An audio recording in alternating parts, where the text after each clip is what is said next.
Hello friends, कैसे हैं आप सब। आइए दोस्तों, हम लोग पढ़ रहे हैं 10th क्लास की मैथ और दोस्तों चैप्टर चल रहा था 1.2। दोस्तों 1.2 में हम लोग दो सवाल देख चुके थे। पहला सवाल हल कर चुके थे और दूसरा सवाल। अब आइए दोस्तों देख लेते हैं तीसरा सवाल। तो फ्रेंड्स इसमें भी क्या है, हमें सिद्ध करना है कि जो दी गई संख्याएं हैं क्या ये एक अपरिमेय संख्याएं हैं। तो दोस्तों पहले सवाल में क्या दिया गया है, दिया गया दोस्तों सिद्ध कीजिए कि निम्नलिखित संख्याएं अपरिमेय संख्याएं हैं। पहला ऑप्शन दिया गया दोस्तों 1/√2। दोस्तों हमें ये सिद्ध करना है कि क्या यह एक अपरिमेय संख्या है या नहीं है। इसके बाद में दोस्तों दूसरी संख्या देख लेना है, दिया गया है 7/5। तो दोस्तों 7/5 को देखना है कि ये एक दी गई संख्या एक अपरिमेय संख्या है या नहीं है। उसके बाद दोस्तों हम लोग सॉल्व करेंगे 6 धन √2। तो आइए दोस्तों एक एक करके ये तीनों सवाल हम लोग सॉल्व करते हैं और इन्हें देखते हैं कि क्या यह एक अंडर रूट संख्याएं हैं। आइए दोस्तों देख लेते हैं एक्सरसाइज क्या दी गई है फ्रेंड्स। तो एक्सरसाइज दोस्तों है 1.2। फ्रेंड्स 1.2 का देख लेते हैं। सवाल नंबर दिया गया है तीसरा। तो 1.2 का दोस्तों सवाल नंबर है तीसरा। और दोस्तों सवाल नंबर तीसरे में पहला पॉइंट दिया गया है 1/√2। तो दोस्तों हमें यह सिद्ध करना है कि क्या यह दी गई संख्या एक अपरिमेय संख्या है या नहीं है।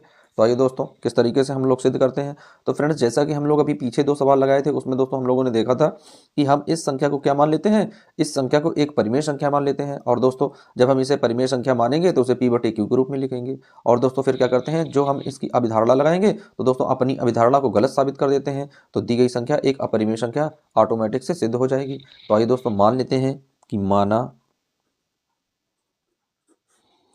माना दी गई संख्या एक परिमेय संख्या है। दोस्तों हम लोग मान लेते हैं। और दोस्तों जैसा कि आप लोग जानते हो कि मैथ में तो कुछ भी मानकर हम लोग सवाल लगाते हैं, मान लेते हैं। जैसे दोस्तों हम लोग जब अलजेब्रा लगाते हैं बीजगणित तो मान लेते हैं माना संख्या बराबर x। तो दोस्तों उसी तरीके से इसे भी मान लेते हैं कि माना दी गई संख्या एक परिमेय संख्या है, एक परिमेय संख्या है। तो दोस्तों परिमेय संख्याएं किस तरीके की होती हैं आइए देख लेते हैं। तो 1/√2 बराबर P/Q, जहां Q इज नॉट जीरो है। दोस्तों क्या कंडीशन है, यानी जो Q है Q का मान कभी जीरो नहीं होना चाहिए। दोस्तों जैसा कि हम लोग मानते आए हैं P/Q के रूप में, तो Q का जो मान है वो जीरो नहीं होना चाहिए। और दोस्तों हमें इस अवधारणा को सिद्ध करना है। तो क्या लिखेंगे दोस्तों, लिखेंगे 1/√2 बराबर P/Q। तो दोस्तों अब P/Q कर दिया है। अब क्या करेंगे फ्रेंड्स, इसका क्या करेंगे, इस साइड से अब आइए दोस्तों क्या कर देते हैं, दोनों संख्याओं को क्या करते हैं, पलट देते हैं। तो दोस्तों जब दोनों संख्याओं को पलटेंगे तो क्या लिखेंगे, दोनों संख्याओं का व्युत्क्रम करने पर लिखेंगे दोस्तों यहाँ पर दोनों पक्षों का व्युत्क्रम करने पर, दोनों पक्षों का व्युत्क्रम करने पर। दोस्तों जब व्युत्क्रम करते हैं तो क्या करते हैं, संख्या को पलट देते हैं। दोस्तों जब संख्या पलटेंगे तो √2 ऊपर हो जाएगा इस तरीके से। और ये जब संख्या पलटेंगे दोस्तों Q ऊपर हो जाएगा और P नीचे आ जाएगा, यानी Q/P आ जाएगा। तो अब दोस्तों यहाँ पर देख लेते हैं, चूंकि Q/P एक परिमेय संख्या है, एक परिमेय संख्या है, Q/P जो है वो क्या है दोस्तों, एक परिमेय संख्या है। इसलिए √2 भी एक परिमेय संख्या होगी।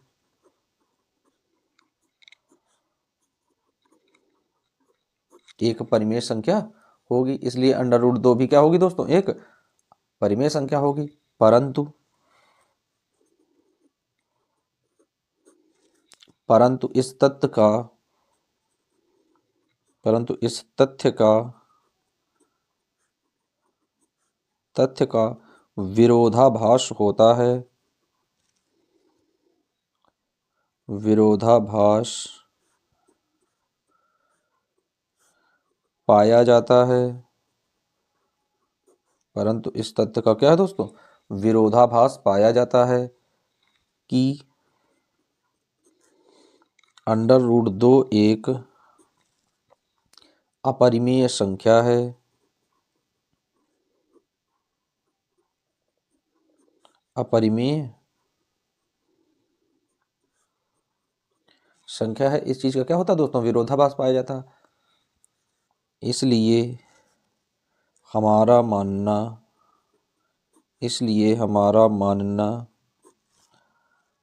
अत्यंत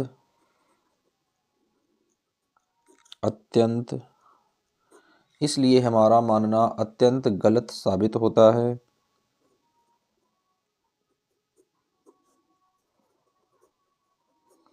हमारा मानना अत्यंत गलत साबित होता है। हमारा मानना अत्यंत गलत साबित होता है। इसलिए अतः 1/√2 एक अपरिमेय संख्या है। एक अपरिमेय संख्या है। तो दोस्तों इस तरीके से हम लोगों ने सिद्ध कर दिया है कि √2 क्या है दोस्तों, 1/√2 एक अपरिमेय संख्या के रूप में सिद्ध हो जाती है। अब आइए दोस्तों देख लेते हैं इसी का दूसरा पॉइंट कि इसका दूसरा पॉइंट किस तरीके से हम लोग सॉल्व करेंगे। तो दोस्तों आइए देख लेते हैं इसका दूसरा पॉइंट क्या दिया गया है। तो दोस्तों तीसरे का दूसरा पॉइंट देख लेते हैं यहाँ पर। तो फ्रेंड्स दूसरा पॉइंट दिया गया है, हमें सिद्ध करना है 7√5। 7√5 दोस्तों हमें सिद्ध करना है कि क्या दी गई ये संख्या एक अपरिमेय संख्या है या नहीं है। तो आइए दोस्तों देख लेते हैं। इसे भी पहले वाले तरीके से दोस्तों क्या करेंगे, मान लेंगे। तो क्या लिखेंगे, माना दी गई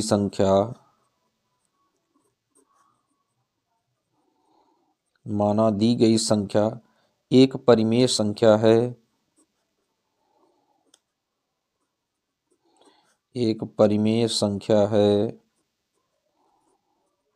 माना दी गई संख्या एक क्या है दोस्तों, एक परिमेय संख्या है। तो अब आइए दोस्तों देख लेते हैं क्या है।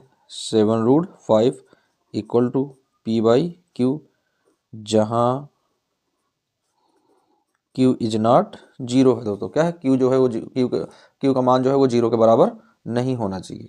तो अब आइए दोस्तों मान रख लेते हैं इनका। तो क्या आ जाएगा, 7√5 इक्वल टू P/Q। तो दोस्तों क्या करेंगे, जब मान निकालेंगे तो दोस्तों यहाँ से Q का गुणा हो जाएगा। तो क्या आ जाएगा, P बराबर, तो P बराबर आ जाएगा दोस्तों 7Q और √5। और दोस्तों इसे मान लेते हैं कि इक्वेशन नंबर फर्स्ट बन गया है। तो दोस्तों क्या यहाँ पर लिख लेते हैं, यानी यहाँ पर जो मान दिए गए हैं P व Q वो क्या है, कोई पूर्णांक है। तो लिख लेते हैं दोस्तों यहाँ पर, यहाँ P व Q एक पूर्णांक है। P व Q दोस्तों क्या है, एक पूर्णांक है। तो अब आइए दोस्तों देख लेते हैं इसका आगे का स्टेप। अब आइए दोस्तों उसी के आगे देख लेते हैं क्या लिखेंगे, समीकरण एक से। तो दोस्तों समीकरण एक बना क्या था, तो आइए फ्रेंड्स समीकरण एक बना था P इक्वल टू 7Q√5। तो दोस्तों ये बना था समीकरण। अब यहाँ से जब हम √5 का मान निकालेंगे दोस्तों तो क्या आ जाएगा, ये वाला पोर्शन इसके नीचे आ जाएगा, यानी P/7Q इक्वल टू √5 ये आ जाएगा दोस्तों। ये वाली चीज़ उठाकर यहाँ इसके नीचे रख दिया, ये आ गया दोस्तों निकालने पर। अब दोस्तों हमें सिद्ध क्या करना है कि जो दी गई संख्या है क्या वह एक अपरिमेय संख्या है भी या नहीं है। तो आइए दोस्तों देख लेते हैं कि कौन सी इसमें अभिधारणा लगेगी। तो क्या लिखेंगे दोस्तों, अर्थात दोस्तों क्या दिया गया है, P दिया गया है तो P लिखेंगे। P/7Q एक परिमेय संख्या है। एक परिमेय संख्या है। एक परिमेय संख्या है एवं √5 भी एक परिमेय संख्या है।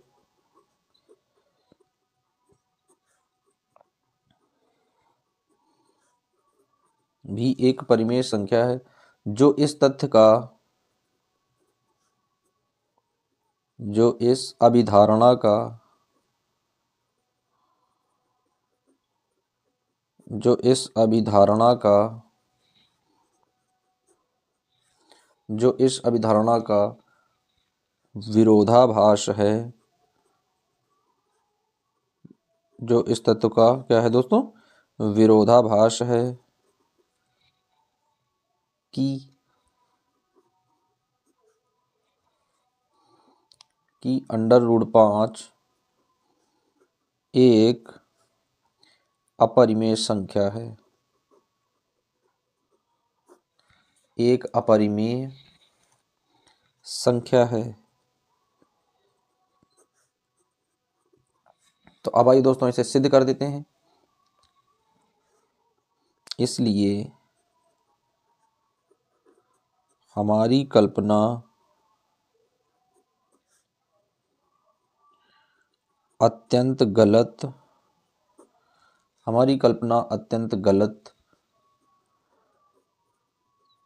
साबित हुई। अतः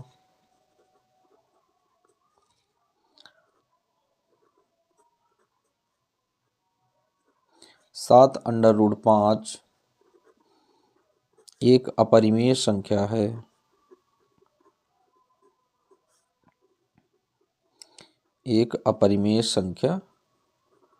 है। तो दोस्तों इस तरीके से हम लोगों ने दूसरा सवाल भी सिद्ध कर लिया कि 7√5 जो दी गई है वो भी क्या है, वो भी एक अपरिमेय संख्या है। अब आइए दोस्तों इसका देख लेते हैं अंतिम पॉइंट दोस्तों, तीसरा पॉइंट। तो दोस्तों देख लेते हैं तीसरे पॉइंट में क्या दिया गया है। दो सवाल दोस्तों हम लोग सॉल्व कर चुके हैं, तीसरा सवाल देख लेते हैं। तो दोस्तों तीसरा सवाल जो है वो दिया गया है 6 + √2। तो दोस्तों क्या है, 6 + √2 को हमें सिद्ध करना है कि क्या दी गई संख्या एक अपरिमेय संख्या है। तो आइए दोस्तों लिखेंगे, माना दी गई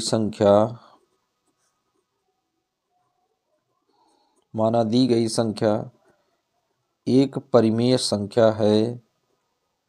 दोस्तों जो भी सवाल हम लोग सॉल्व करेंगे सबसे पहले जो भी संख्या दी जाएगी उसे कहा मानेंगे दोस्तों, उसे हम लोग परिमेय के रूप में मान लेंगे और उसके बाद दोस्तों अपनी अभिधारणा को गलत साबित कर देंगे दोस्तों, सवाल ही सॉल्व हो जाएगा। माना दी गई संख्या एक परिमेय संख्या है,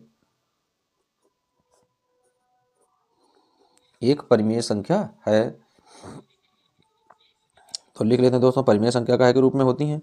तो 6 + √2 = p/q, जहां q इज नॉट 0।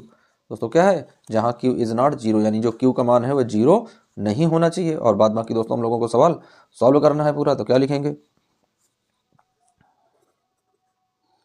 6 + √2 p/q। तो दोस्तों इस तरीके से हम लोगों ने लिख लिया p/q। और दोस्तों पक्षांतर कर देते हैं, ये 6 यहाँ पर प्लस का है, इस साइड लेकर आएंगे माइनस का हो जाएगा दोस्तों। तो क्या लिखेंगे, यहाँ से लाएंगे दोस्तों तो क्या आ जाएगा, √2 बचेगा यहाँ पर, तो आ जाएगा √2 = 6 प्लस का यहाँ पर आएगा दोस्तों तो माइनस का हो जाएगा, यानी p/q और माइनस का 6 हो जाएगा। अब दोस्तों यहाँ से हम लोग हर बराबर करते हैं q से, तो कितना आ जाएगा, √2 + q से दोस्तों हर बराबर करेंगे आ जाएगा यहाँ पर 6q, यानी p - 6q और अपान में q। तो दोस्तों ये आ जाएगा, इसे मान लेंगे कि ये जो दिया गया है ये समीकरण नंबर 1 के बराबर है। अब दोस्तों क्या लिखेंगे, जहां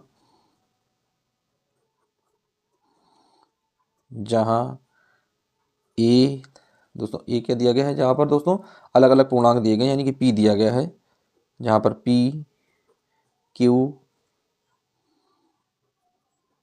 तथा 6 पूर्णांक हैं।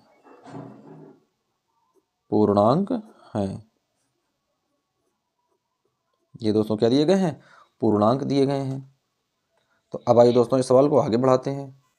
अब आइए दोस्तों लिख लेते हैं समीकरण 1 से, क्या लिखेंगे दोस्तों, समीकरण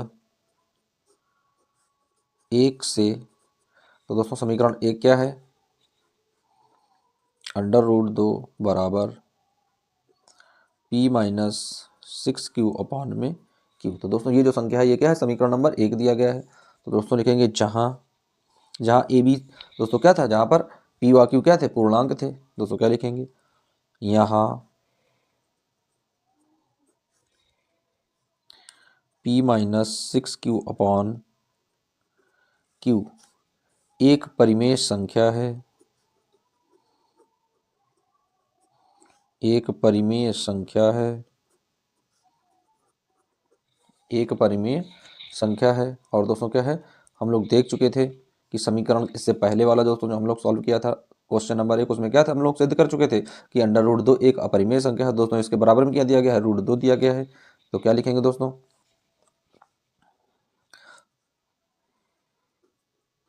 रूट 2 भी एक परिमेय संख्या होगी, एक परिमेय संख्या होनी चाहिए। दोस्तों जो सामने दिया गया है तो वो एक परिमेय संख्या होनी चाहिए, परंतु इस अभिधारणा के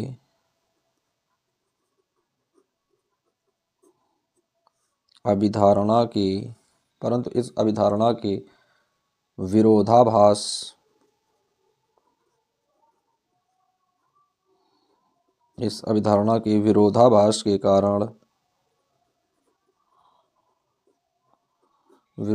के कारण अंडर रूट 2 एक अपरिमेय संख्या है, एक अपरिमेय संख्या है, एक अपरिमेय संख्या है। अतः हमारी कल्पना गलत साबित हुई। दोस्तों हम लोगों ने कल्पना क्या किया था कि दोस्तों जो दिया गया है मान वो क्या है, एक परिमेय संख्या है, लेकिन यहाँ पर गलत साबित हो गया। तो अब आइए दोस्तों लिख लेते हैं, अतः 6 प्लस रूट 2 एक अपरिमेय संख्या है,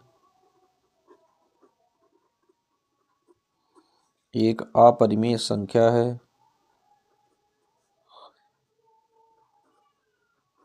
एक अपरिमेय संख्या है। तो दोस्तों इस तरीके से हम लोगों ने ये सवाल सॉल्व कर लिया है। और दोस्तों जो सवाल आप लोगों को ये लगवाए गए हैं, 5 सवाल थे दोस्तों। अब इन 5 सवालों में से कोई एक सवाल पक्का दोस्तों पेपर में आने वाला है, तो ये एकदम से अच्छे से आप लोग तैयार कर लें, मेमोराइज कर लें। दोस्तों इन सवालों में से एक सवाल दोस्तों आप लोगों को पेपर में पक्का 100% देखने को मिलेगा। तो जो ये 5 सवाल लगवाए गए हैं बच्चों, ये 5 सवालों को आप लोग एकदम से अच्छे से सभी लोग तैयार कर लीजिए। इनमें से कोई ना कोई एक क्वेश्चन 3 नंबर या 5 नंबर में अवश्य हर साल दोस्तों पूछा जाता है, तो इस बार भी यूपी बोर्ड परीक्षा में अवश्य पूछा जाएगा। तो आइए दोस्तों देख लेते हैं विशेष नोट में। तो यहाँ दोस्तों स्टार बना लेते हैं। और दोस्तों इस स्टार पॉइंट में आप लोगों को कुछ सवाल दिए जा रहे हैं, तो आप लोग ये सवालों को सॉल्व करेंगे दोस्तों। जो स्टेप हमने इस सारे सवालों में दोस्तों यूज किए गए हैं, जो भी सवाल आप लोगों को समझाए गए हैं, सभी सवालों में जो स्टेप्स और जो दोस्तों नियम, जो फार्मूले के द्वारा सवालों को सिद्ध किया गया है, उसी तरीके से आप लोग इन सवालों को दोस्तों सिद्ध करने का प्रयास करेंगे। तो पहला क्वेश्चन देख लेते हैं, दिया गया है क्वेश्चन नंबर फर्स्ट में 5 माइनस अंडर रूट 3। दोस्तों क्या है, 5 माइनस अंडर रूट 3, इसे सिद्ध करना है कि क्या यह एक अपरिमेय संख्या है। दोस्तों उसके बाद में दूसरा देख लेते हैं। दूसरे सवाल को दोस्तों सिद्ध करोगे आप लोग 3 रूट 2, यानी 3 रूट 2 है वो जो एक विषम संख्या है या नहीं है। तीसरा सवाल देख लेते हैं फ्रेंड्स। तो दोस्तों तीसरा सवाल देख लेते हैं। तीसरे सवाल में दोस्तों आप लोगों को क्या सिद्ध करना है, तो दोस्तों आप लोगों को सिद्ध करना है कि 1 प्लस रूट 3 क्या यह दी गई संख्या एक अपरिमेय संख्या है या नहीं है। तो दोस्तों इन 3 सवालों को आप लोगों को सॉल्व करना है, और इन तीनों सवालों को सॉल्व करके दोस्तों ये सवाल अच्छे से मेमोराइज करने हैं, अच्छे से तैयार करने हैं, क्योंकि इन 4 सवालों में से दोस्तों एक सवाल एग्जाम में 100% आता है। तो दोस्तों सभी लोग तैयार कर लीजिए। बाकी को दोस्तों नेक्स्ट क्वेश्चन के लिए मिलेंगे नेक्स्ट वीडियो में। जब तक के लिए दोस्तों आप लोग बने रहिए वीडियो और चैनल के साथ में। यदि आप लोगों को सवाल अच्छे से समझ में आ रहे हो तो एक बार वीडियो को लाइक करें और दोस्तों चैनल को सब्सक्राइब कर लें। धन्यवाद दोस्तों।